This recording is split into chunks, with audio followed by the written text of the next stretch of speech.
Hi guys, it's Lori.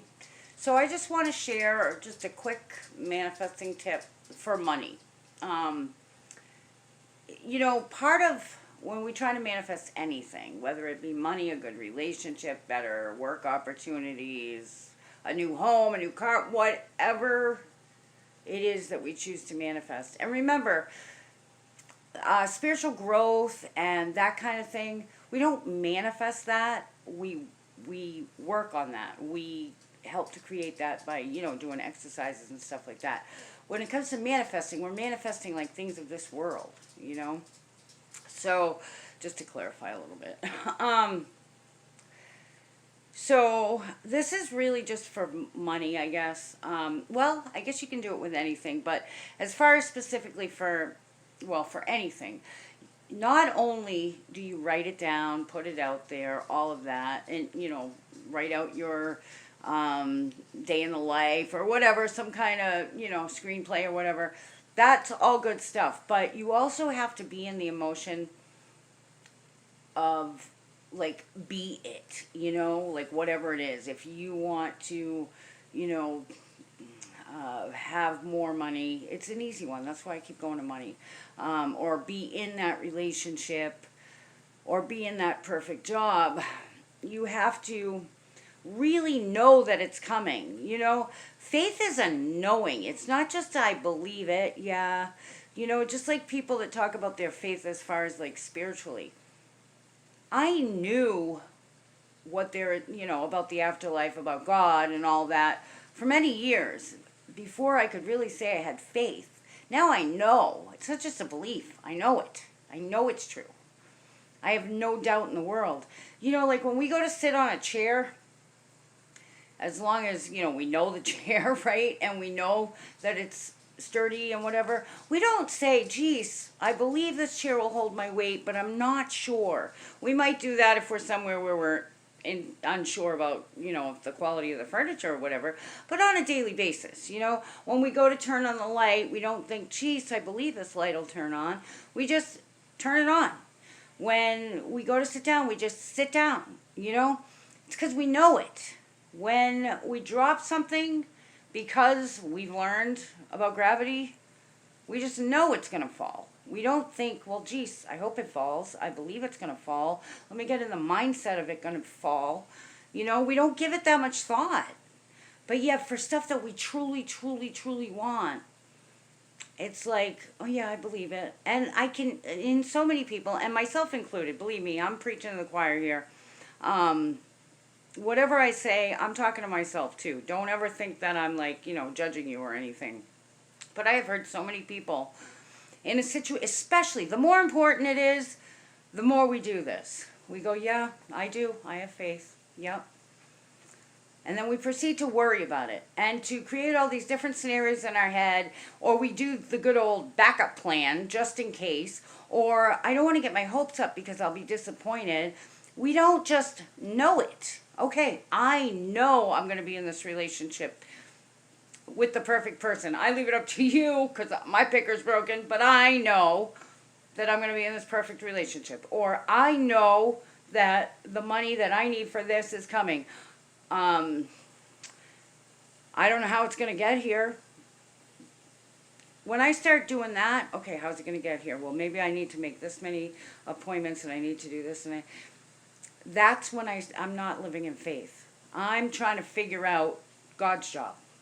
And I'm not saying, if you're self-employed, don't set up your day or, don't go to work. I'm not saying that. I'm saying when we, have the backup plan, or if we say, yeah, I have faith, and then we proceed to, well, what should I say? Should I say this? What if I screwed it up?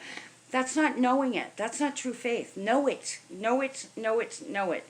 So put it out there. Ask and receive. Just know it. Okay? And have enough trust that, see, like I said, with me, because I know I have learned through experience, through watching other people, through myself, that I don't always know what's best for me. That's why I leave it up to God. But I make my desires known to Him. I make my needs known to Him, although He already knows. I make it known to Him. And I just know what's going to happen. When I find myself not knowing, questioning, doubting, fearing, that's when the blocks are coming up. That's when the walls are coming up. All right, so all this to say I have a couple little ideas. If it's a relationship that you want to manifest, try not to make it a specific person. You can say, geez, I hope it, I want it to be this person. And if he or she is that right person, bring it on. I know it's coming. But if it's not the right person, please block it, and I know I will be with the right person. The scenario, the angels are setting up the perfect scenario to make it happen. And then you can, live as if you're a couple, okay? So when you buy stuff, buy enough for two. When, whatever it is, live like you're a couple. Does that make sense to you? Like when you hang stuff on the wall, live as if there's another person there with you. For money, this is kind of it's really hard to believe the money's coming when you have zero. And believe me, I have been at a point, and I know people right now, at a point where they have less than nothing, okay? I'm doing a fundraiser thing for this woman who's homeless. She did stay with me for a while, but it didn't work out. She's got a broken down truck. I don't have a car right now because I can't drive right now. Another long story. I'll share it someday maybe. But her broken down truck, every day she'd get in and pray that it would start and go there, and it just wasn't working. Actually, she got to Concord one day and the freaking muffler fell off. So it didn't work here. And then, she found herself sleeping under the truck again last night. So I'm doing a bit of a fundraiser now for her. I'm going to go live on Facebook and just answer some questions. Hopefully I can raise $100 or something and get her, I don't know. See, the thing is I don't have it. If I had $100 right now, it'd be hers. But anyhow, that's besides the point. So it's really hard. My whole point is it's really hard to believe you have money when the landlord's knocking at the door, when the bank is threatening to repo the car or the mortgage, if they're threatening to foreclose, or if there's not enough food in the fridge, or if the kids need sneakers, or I get it. I understand that. Most of us, though, I gotta just take this off the stove. Most of us have a little bit of change, right? You might have that change jar or whatever. Well, if you can afford to, fill some little jars. If you can't, don't have that one big change jar, have several smaller ones, and put them in spaces where you are a lot of times.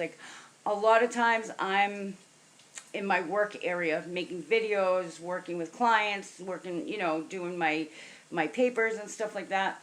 So I put my change jar right there. Put one in the bedroom, put one in the bathroom, wherever it is that you'll see it regularly. And I know it sounds foolish, but this is the way we do things. Seriously, it's the simple things that are really powerful. Sometimes people say, well, that's too simple. God created things to be simple.